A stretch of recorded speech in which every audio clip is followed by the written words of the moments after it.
আসসালামু আলাইকুম সুপ্রিয় দর্শক শ্রোতা বন্ধুরা, আপনারা যে যেখান থেকে আমাদের এই ভিডিওটি দেখছেন সকলকে আন্তরিক শুভেচ্ছা জানিয়ে শুরু করছি আমাদের আজকের এই ভিডিও প্রোগ্রামটি। দেখতে পাচ্ছেন ক্যামেরার সামনে নিয়ে এসেছি এক অপরূপা সুন্দরী বিউটি কুইনকে। তার কথাগুলো আপনাদের সামনে তুলে ধরবো, চলুন শুনে আসা যাক এই অপরূপা সুন্দরীর কথাগুলো।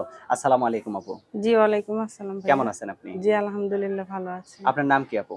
আমার নাম সাথী ভাইয়া। সাথী, কোথায় থাকেন সাথী আপু? আমি ঢাকা সাভার থাকি। ঢাকা সাভারে থাকেন? জি, গ্রামের বাড়ি কোথায়? গ্রামের বাড়ি ঢাকা সাভার, কিন্তু গ্রামের আমি বাড়ি ঢাকা সাভার। হ্যাঁ, আচ্ছা, তা আপনার জীবনের সেই সাথী কি আছে? না ভাই, সেই সাথী নাই। সেই সাথী থাকলে তো আর প্রতিবেদনে আসতাম তা না। সাথী নাই কেন? নাই ভাই, সেটা অনেক ঘটনা। সে আমার রাইখা ৩-৪টা বিয়া করে। আচ্ছা আচ্ছা, তা এখন ক্যামেরার সামনে কি জন্য আসছেন? এখন ক্যামেরার সামনে আসছি, আমার একটা বাচ্চা আছে। হ্যাঁ, ছেলে মাদ্রাসায় পড়ে। বাচ্চার বাচ্চা বয়স কত? ৫ বছর। ৫ বছর। জি, মাদ্রাসায় দিয়ে দিছেন? জি। মাশাআল্লাহ, অনেক সুন্দর। তো এখন আবার ক্যামেরার সামনে কেন আসলেন? ক্যামেরার সামনে আসছি, আমি তো একা কুলাইতে পারি না ভাই। মানে বাচ্চার খরচ, এরপরে ঘর ভাড়া।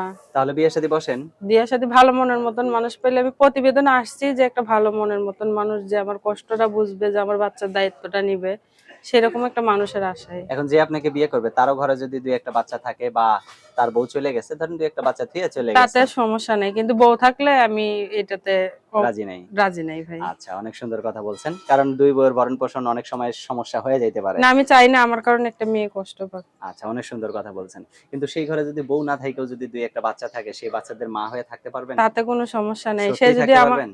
অবশ্যই থাকতে পারবো। সে যদি আমার বাচ্চার দায়িত্ব নিতে পারে, আমি কেন তার বাচ্চার দায়িত্ব নিতে পারবো না? মাশাআল্লাহ, অনেক সুন্দর কথা। আপনার ফোন নাম্বার দিবেন ভিডিওতে?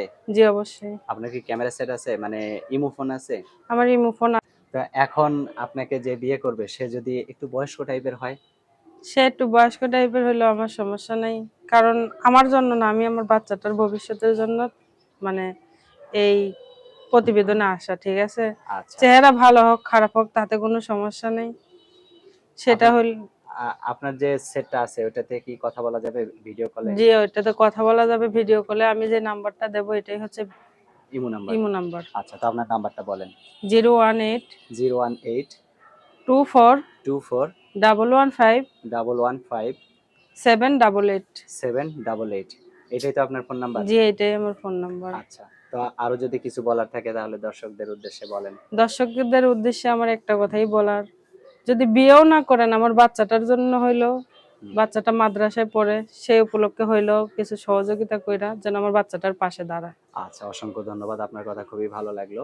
তো ভালো থাকবেন আপু, হ্যাঁ? জি, প্রিয় দর্শক, আপনারাও ভালো থাকবেন। আর এই সাথী আপুকে যদি কেউ সাথী বানাতে চান, জীবন সঙ্গিনী হিসেবে করে নিতে চান, তাহলে অবশ্যই ভিডিওতে দেওয়া নাম্বারে যোগাযোগ করবেন। ভালো থাকবেন সকলে। আজ এ পর্যন্তই। আল্লাহ